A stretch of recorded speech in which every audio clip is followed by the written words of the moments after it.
Hello and welcome to Text Appeal. I am your host, Travis Villalpando. It is a great honor today to bring you the third installment in the Paradise Lost, the novel series. Today, another uncut video of me walking you through this chapter, a chance for me to speak extemporaneously, to have to use my knowledge base, surrounding topics such as philosophy and psychology, and religion and Judeo-Christianity and literature and all these different things that I'm able to integrate into this one video directly to an audience, because I really want to become quite proficient at doing something like that, really taking interdisciplinary approaches to real life human problems and trying to articulate myself and articulate my ideas in a way that other people can benefit from them. Really, that's my ultimate goal here. So thank you for tuning in. Today I'm going to be running through the 7 days it took God to create the earth.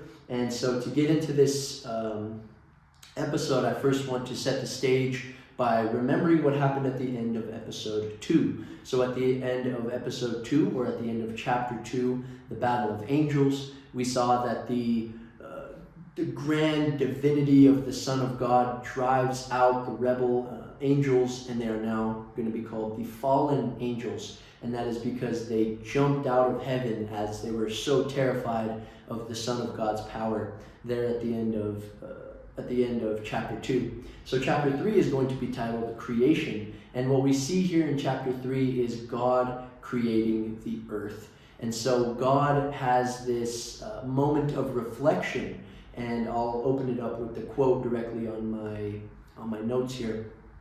But God has this reflection on the battle of angels, and he says, heaven is unscathed, but something's missing. And it's because, so many of these angels are now fallen angels, and they reside in hell. And, it uses the language, it says there's fertile acreage that's barren and uninhabited. And God doesn't really like that, and so he wants to fill this void, and so what he does is creates the earth and creates man. And so let's just dive right in here.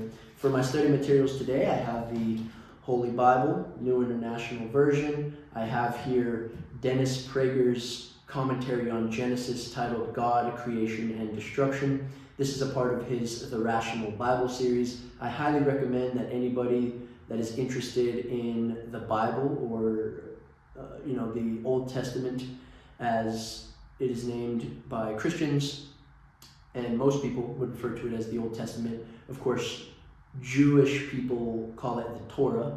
That is a Hebrew word for law.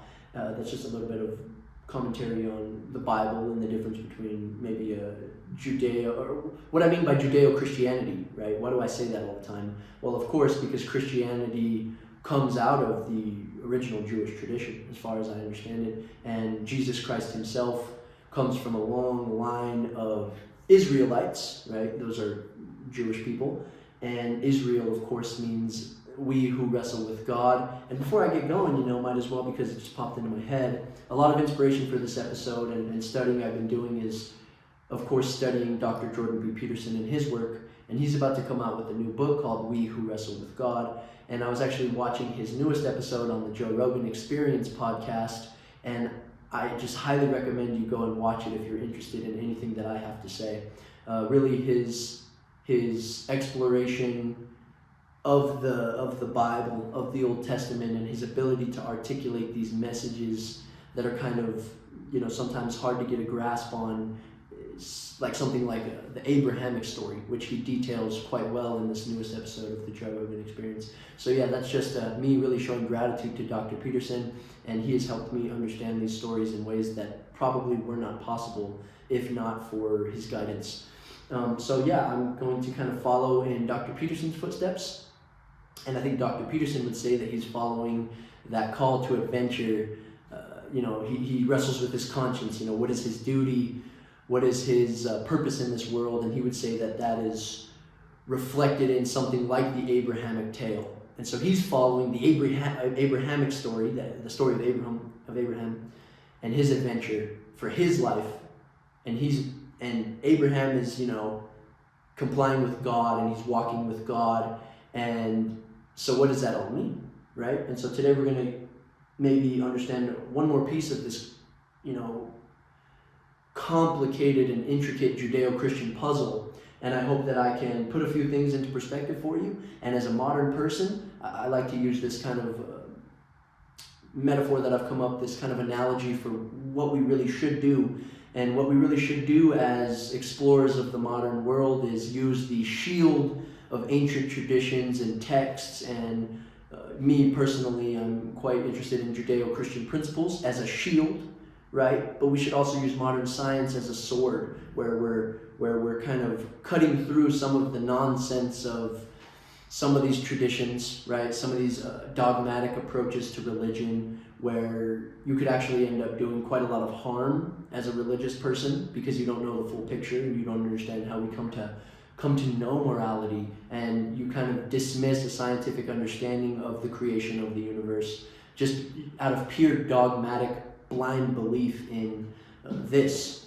And some might say that's faith and that's courageous, but I happen to disagree. I think that you should try to learn as much as you possibly can, and you should be humble, and you should approach everything with intellectual humility, not just science, not just religion. You should try to figure out what you're doing here. What is your purpose? And so then at the end of that spiel here, let's just start running through these plot points that I have for you as quickly as possible.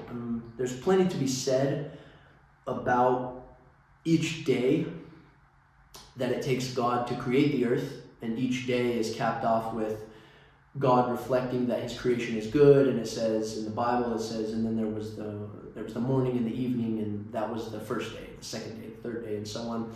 And so here I'm going to just kind of take away the important plot points in the story. The chronology, of course, of the story is what's important here for the flow of this series. So to begin, after the Son of God has successfully driven out, terrified the fallen angels to jump into hell, it says here, "Then from his throne God beheld the victorious saints returning. He observed their great multitude, and to his Son, their champion, thus spoke, 'You have finished well the rebellion incited by Satan, for so now call him, his former brightness extinguished.'" So yes, this is a perfect demonstration of God's recognition of Lucifer's light being extinguished. And I think it's kind of this weird irony that the Son of Light now resides in hell and is eternally consumed by flames. I think there's something to be said there, right? What our pride does to us is we get what we wish for. And that's kind of a theme that I've been expanding on, is pride is super dangerous because you're proud and you're puffing your chest out, and you walk around without that intellectual humility, without that humility that I'm talking about, and you might get exactly what you wish for, because Satan says better to reign in hell than to serve in heaven, and it looks like that's exactly what he's doing whilst God is creating the earth. Okay, next, the plot point says that God then recognizes that although heaven is unscathed by the battle, that the fertile acreage is barren and uninhabited, as all of the fallen angels now reside in hell. So God recognizes that something is missing, and he wants to fill this void. So God then repairs the loss of the many angels with a new creation, which is the earth. At this point, there is a description of God essentially hovering over the waters, and he begins creating the earth out of the void or chaotic potential. So I'm actually going to flip over to my Bible here, and I'm going to read the first lines, or the lines that God says in the Bible at the beginning of each day. And I think that's really going to be better than using my notes here, because basically what happens in Paradise Lost, the novel, is this longer description of everything that's said here in the Bible. So right, when it says, "Let there be light," Paradise Lost, the novel, is useful and unique because it expands on the very, very condensed language and message that's in the Bible.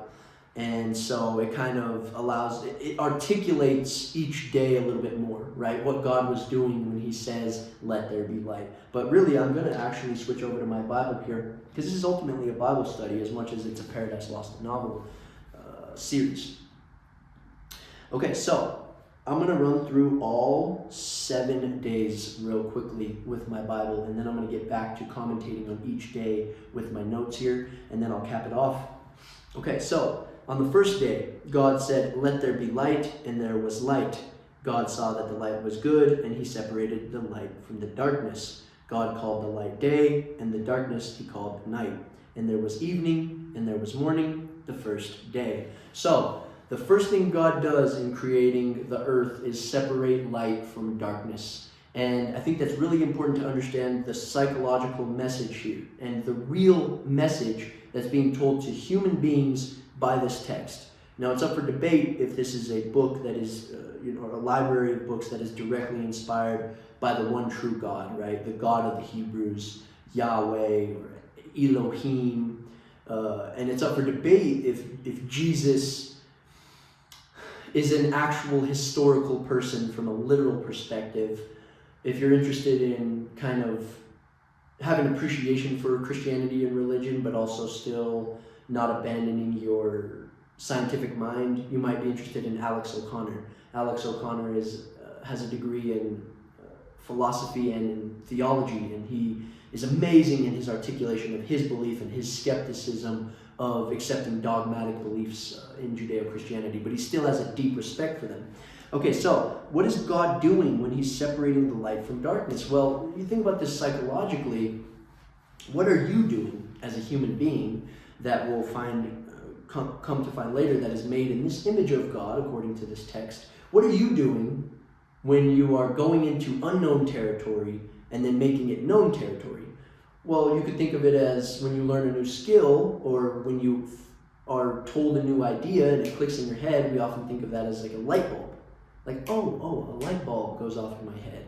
And you might think of, if you explore a new terrain, right? You map out a new road.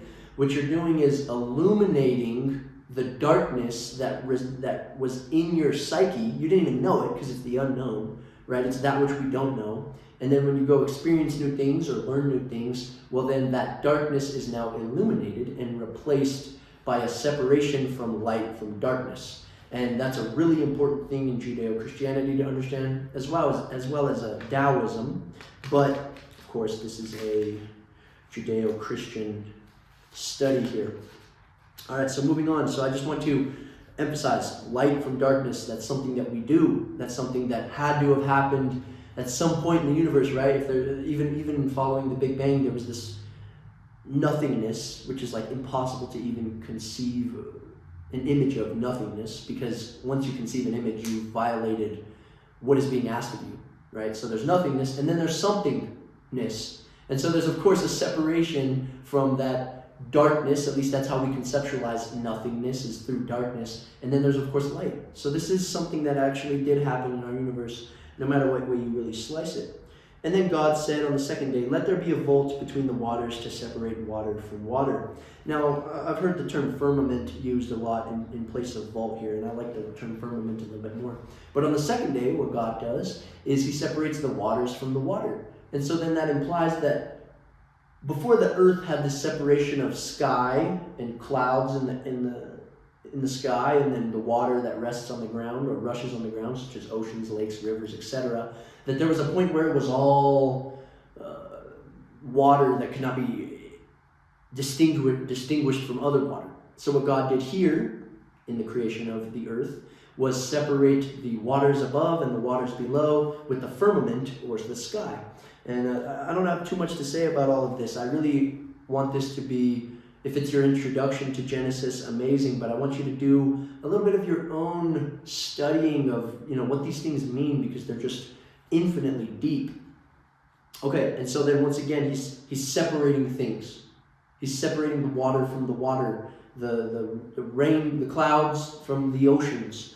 And you have to think, of course, this happened from a more literal understanding of the creation of our world. This did happen. Okay. And then God said, on the third day, here we have, and then God said, "Let the water under the sky be gathered to one place, and let dry ground appear." And it was so. God called the dry ground land, and the gathered waters he called seas. And God saw that it was good. So now we have not only a separation from water above and water below, but we have water separating from water below by land. So then formation of continents, of course. And then God said, let there be lights in the vault of the sky to separate the day from the night, and let them serve as signs to mark sacred times and days and years, and let them be lights in the vault of the sky to give light on the earth. And it was so. So God made two great lights, the greater light to govern the day, and the lesser light to govern the night. Okay, so here we have the creation of the sun and the moon. And I really like this idea that these ancient people that wrote this, as well as a whole bunch of different cultures and religions and traditions, it's such a brilliant thing that we humans have an entire science dedicated toward understanding the cosmos, right? And the order of the cosmos. And so what we're getting here is a description of reality that is, of course, at least I take it, metaphorical. And it's this beautiful poetic way in which we can understand, and it has to be written in a way that ancient people could understand. Like, it's so silly to just reduce these people to primitive or stupid just because they didn't have modern science as a tool. Like, no, these are terribly, and when I say terribly, I mean in the best sense, these are sophisticated ideas. It's just that they didn't have the knowledge base that we have, but that doesn't mean they didn't have the sophistication. And of course they got things wrong. Of course they got things wrong. But where do you draw a line where you say, oh, like, there's something to be said about this library of books, no matter how rationally atheistic I am. There's something to be said here. There's wisdom to be gained. It's more information to illuminate the darkness that is my understanding of the world. And so, that's just a kind of a side tangent on the importance of reading such a story. And we have the sun and the moon, and we actually do this, we use our understanding of astronomy and the cosmology, right, the study of the cosmos, to keep track of time. I mean, that's how we track years and days and months and all of that jazz. And so this is true. This is true. It's a different type of truth, right? It's not a literal description of, well, this is what the moon is molecularly, and this is the timeline of events that we hypothesize that the universe came to be by accepting the Big Bang Theory. Like, this is something that's condensing all of that into a very beautiful poetic story. And I think there's something to say for that. Okay, now on the fourth day, that was the fourth day.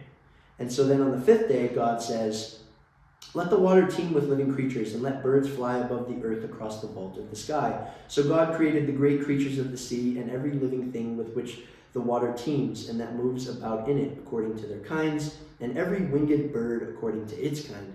And God saw that it was good. God blessed them and said, be fruitful and increase in number, and fill the waters and the seas, and let the birds increase on the earth. And there was evening and there was morning.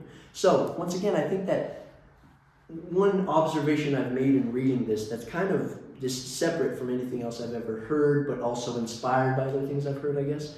So we've already kind of talked about the emphasis of the separation, right? The waters from the waters, the land from the waters. And now God is populating the environment with life, whether it be vegetation. So of course there's going to be life, that aquatic life, like algae and things that are not animals but are still alive in the water. And then there's of course going to be things that grow on the land. And so now we have the population of the earth by animals. And so then, it's just absolutely beautiful to me. Like, some people might say, well, you're just, what are you doing by reading Genesis 1 and thinking about it for yourself? Like, what are you even doing there? Like, what are you gaining from that? Like, we've already, as modern people, we know that this isn't the way in which the earth was created. And if you do accept this literally, then you're kind of dumb, you're unsophisticated for being a creationist, which I wouldn't say you're dumb by any means. I don't think that creationists are dumb, but I do think that they are rejecting a lot of evidence that we've come to understand how our earth came to be from that scientific perspective. And I'm not saying that these are compatible. Religion and science are not necessarily compatible, but they both exist as descriptions of reality, and we have to be that which goes in and makes a great effort to understand what it all means. And so that's why I love to read both sides of it. And I think that's why I'm a little bit unique in my ability to have openness to these ideas and to not be chained down by one or the other, or to think that there's some type of binary argument to be had about which one is right.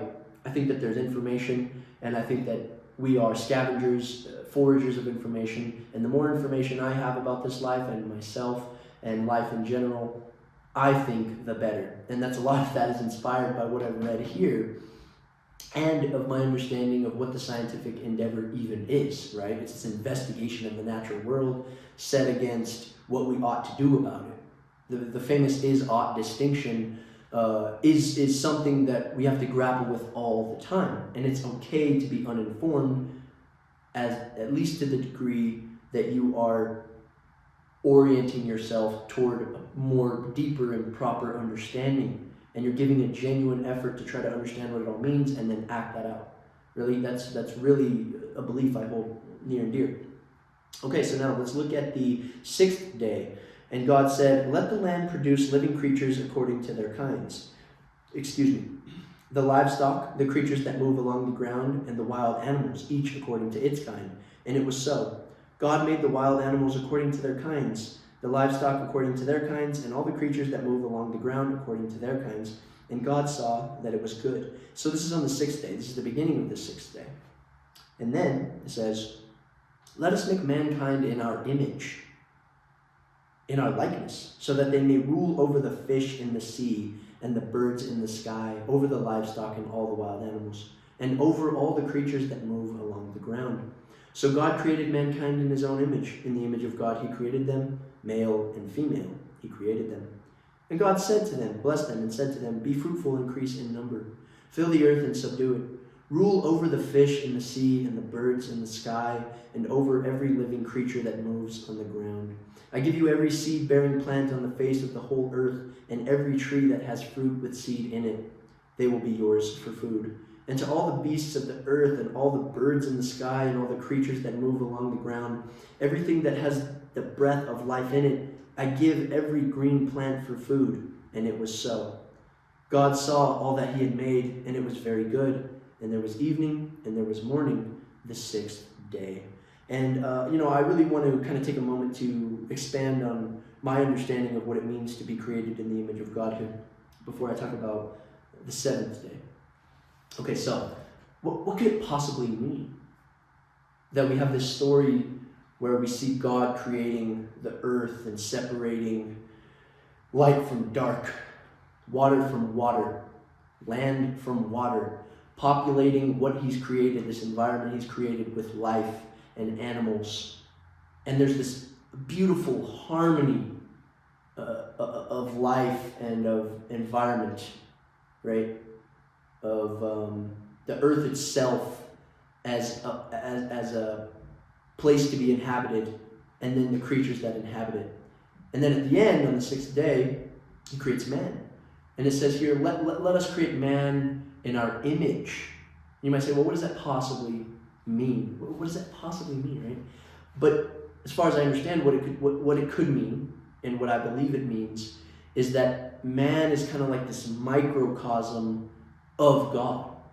And so then if God, as I've said before, this terminology I've used before, is the governing principle of all reality, right, is kind of the spirit of reality itself. So things obviously happen. Like, as long as we could agree here that things happen, we could get into this conspiracy about what, if the world is a simulation, or we could get into all these different theories, everything's an illusion. We can really adopt a rigid Darwinian understanding where it's just reproduction, kind of like the Charles Darwin and the Richard Dawkins idea of the selfish gene. And we could go down all these different paths of what this is, what this all is. But ultimately, we're going to kind of turn down all that noise and all that sound, and we're just going to think about openly, with open arms, we're going to accept this idea that man is created in the image of God, and what could that possibly mean? And so, as far as I'm concerned, if you were to open up the Bible and just read Genesis 1, you have no other, understanding of of who Jesus was or what's going to happen in these stories. You have no idea. Conception of the fall, of Cain and Abel, of Noah and the flood, all the way through to the Gospels of Mark, Matthew, Luke, John. You have no idea about what's to come in Revelations. But what you do know here about God is that God is that which hovers above the waters, above the chaos, the darkness, and then he illuminates it, and he makes a place that is habitable, and then he fills it with creatures. And then he makes a creature known as man, and I'm speaking here a little bit metaphorically. I want you to think about the actual events that would have taken place literally if we were somehow able to watch the earth from the beginning, from the Big Bang all the way till now. If we were to watch this, the order in which things would happen, and then you get to a point where man does emerge as a creature, even from an evolutionary point of view, right? And there's this creature that's made in the image of God, and that's different from all the rest of the animals. And then we say, okay, well, what is God doing here in this story? And what God is doing is putting things in their proper place. And he's distinguishing things from things so that we can kind of compartmentalize the world and have an understanding of it, right? It's not just this infinite chaos that we're just swimming through, like drowning in, which is another good, water is a good representation of something chaotic, stone being that which is orderly. And so what we have here is God doing all these things, and then the last creature that he makes is man and woman. And man and woman are made in the image of God. And what do we do if not create a world out of chaos? Since you're a little kid, let's look at this from a developmental point of view, right? And you could even say an evo-devo perspective, evolutionary psychology, and then looking at the developmental part of evolutionary psychology. So why we develop because of evolution sends a child into adulthood through to death. And if you look at that, you'll notice that a child comes into the world and it's full of chaotic potential, and the child is really uninformed about the world. There's a darkness, and then with each experience and every single time that the child learns, a little bit more of the world is illuminated. And then eventually we get to this point where this creature that has this capacity to create something new and to name things and to categorize things. I mean, think about the fact that everything that exists around you that has a name, at one point, logically enough, I don't care how rationally atheistic you are, didn't have a name, right? And everything that was created out of things that already existed here, but were transformed into something that we could call chair, table, phone, human.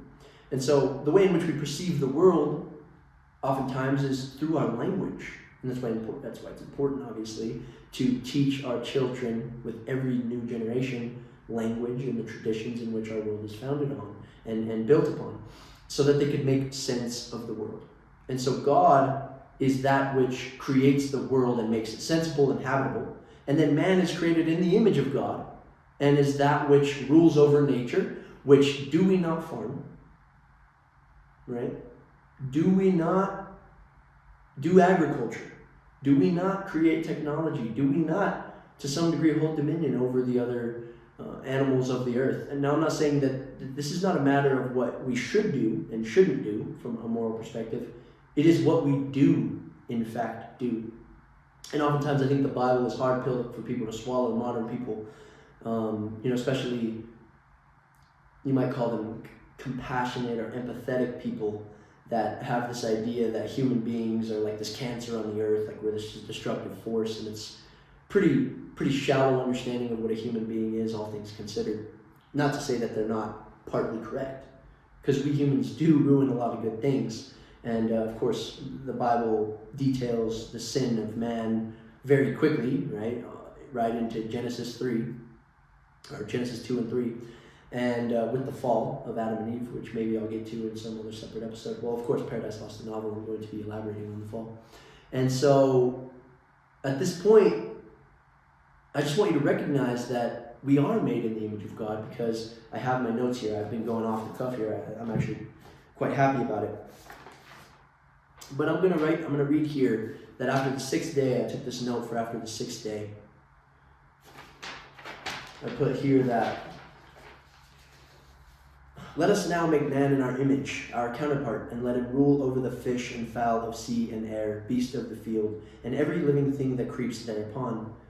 Man does work in a similar way to this God because man does in fact create order from chaotic potential, and he does this through his capacity for language. So man, similar to God, speaks the world into existence through language. Man can categorize, communicate ideas, articulate his vision for the future through his word. So man is a creator, or at least an interpreter of God's creation, and we can use what God has already created and then transform the separate parts of God's creation to make new things, such as technology, and pretty much just about everything that we've ever invented. Or we could take something like the seeds of the earth, which do exist, regardless of your religious view, or lack of religious view. And then we can, in a sense, manipulate the seeds that were already available to us and then create something like farming, right? All these constructions, these human constructions. And so my point is that what else would any creative effort be, right? What is investigation of our world, if not a great reflection of our nature?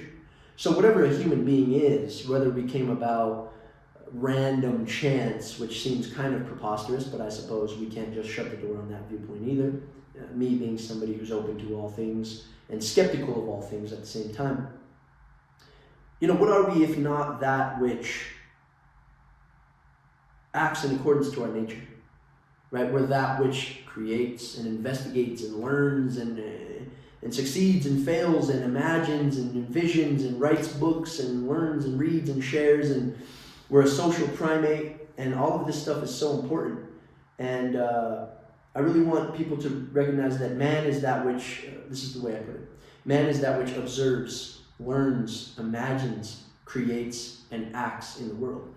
This idea is not reserved for the Orthodox believer, but for all of mankind, as we are all the investigators of this world that was indeed created by something, secular or religious viewpoint aside. With each day, God recognizes his work to be good, something that we should strive to experience upon looking at our own work. One must draw a line in the sand to prevent a terrible nihilism and meaningless to take hold of their psyche by accepting that life is better than non-life. Existence is better than non-existence. Because if you don't accept this is just coming from me, you will surely be a victim of the chaotic world without any meaning or structure to hold you up above the floodwaters. And then I put here in parentheses that that's actually a Noah reference. Which maybe eventually on this channel I'll have an entire Bible study of probably all the Old Testament stories up. That would be awesome. Where I talk about Noah. And so then on the resting from all his work, he blessed the seventh day, the Sabbath. And the important thing to recognize here is that rest is really important. Sleep is of course important. I recommend you go and fix your sleep schedule. And reflection is important. Stopping and experiencing is important. So, we're made in this image of God according to Judeo-Christianity. And I think that it's just such a brilliant idea that the story was written in this sense where we get to see God do things on the first 6 days. And then at the end, to kind of punctuate God's creation, is the creation of us, mankind. You are here right now. If you are watching this video, you are experiencing. I recommend you look at yourself and you contemplate, what am I, right? This is the type of thing that I do all the time. I love this as somebody who's interested in philosophy and kind of an existentialist myself, maybe, right? I'm always thinking about the nature of existence, what it means to exist, what's my purpose, what is the world? That's kind of a scientific endeavor, is what is the world? And then maybe we think about morality as a blanket term for better and worse decision making. What is a good thing and a bad thing, and what do I ought to do about the world? And so really today I kind of just decided to go off on Genesis 1, and if you are interested in the language that's specifically used in Paradise Lost, the novel, which is amazing, beautiful poetry, I recommend you go and get the book for yourself and read it along with me as I commentate on the most important things of it. But yeah, really, for the sake of the chronology of the story, this episode's a little bit different because I wanted to pull directly from the Bible rather than use Paradise Lost, the novel, which adapts Genesis 1 to kind of keep the story rolling. So the story still rolls, and so what happens here, just a quick recap of where we're at: revolt in heaven, followed by the battle of angels, followed by creation. So God sees that there's fertile acreage to be inhabited, and so what he does with the fertile acreage in heaven is create the earth. And he separates the earth from heaven, but you can see heaven from the earth. That's an important detail as well as we get into the fall of man in the next couple chapters here. And and so God fills the void of the fallen angels with his newest creation, man. And at the end of each verse, each day in the Bible and in Paradise Lost, the novel, it's emphasized that God says that his work is good. And as I was saying, it's good for us to reflect on our own work because we're not God. And our work is not always good. And what I mean by our work is what we do with our lives and what we do in our day-to-day life, right? Like, for example, from the moment I woke today till now, until I go to sleep tonight, from when the sun rises and then is replaced with the moon, right? The light that governs the day and then the light that governs the night. What did I do in that time?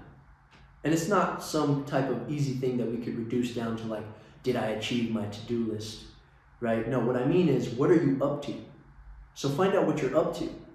You know, what are you aligning yourself with? Where are you anchoring your conception of reality?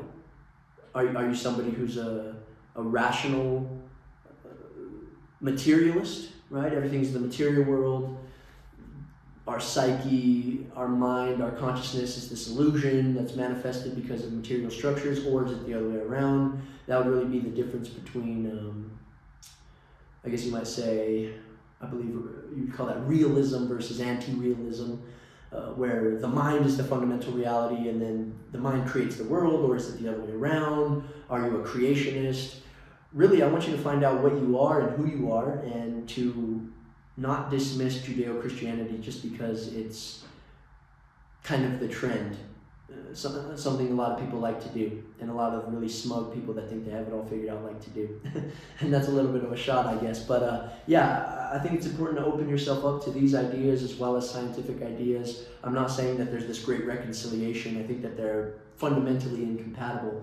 But that doesn't mean that you can't learn about both and then make the judgments for yourself. And as somebody who does believe in God, but is not a follower of a strict dogmatic religion, I think that I have the flexibility, and I would like to say that I have the courage to speak to you honestly and to tell you what I think and to tell you the lessons that I've gotten from reading Judeo-Christianity and accepting Judeo-Christian principles into my life, as well as being somebody who is very interested in the scientific endeavor and who wants to be a scientist myself. And so, figure out what you're up to. I want you to contemplate what it would mean to be created in the image of God. And anytime that you feel alone, worthless, you feel like your life is without purpose, open up your Bible. Think about this one line in the Bible that God says, let us create man in our image. And then he reflects on this creation of the world, of the universe, for all intents and purposes. The entire universe is created, and to that point where man emerges as a creature. Right? Think of it evolutionarily, if you will. I mean, I do all the time. That's how I'm thinking about it. I'm thinking about it as there's an earth here, and then so many chains of events, literal historical events, if we could somehow watch this all unfold.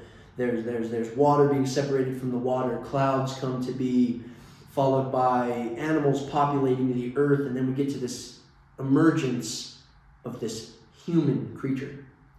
And this creature that's quite different from all the other ones. And that's the one that we are convinced of, if we follow Judeo-Christianity, is made in the image of the Creator, of the God Creator. And so I really want you to reflect on that. This is a little bit more of a Bible study today. And then the next chapter that I'll be going into is titled Pandemonium, which just means chaos, I believe. I'll do a little bit more research on that word in particular. And so let's keep it rolling here with this Paradise Lost, the novel series. I'm loving it. I'm learning so much. My spirit is full, and I hope that you have a great week. This video, by the time you see it, I hope that it inspires you and encourages you to contemplate your own existence, to maybe pick up your own Bible, to maybe pick up a science book, to really think about who you are, and what you're up to. So God bless you, and may you have a good week. Thank you for tuning in. This is Text Appeal, and I'm your host, Travis Villalpando.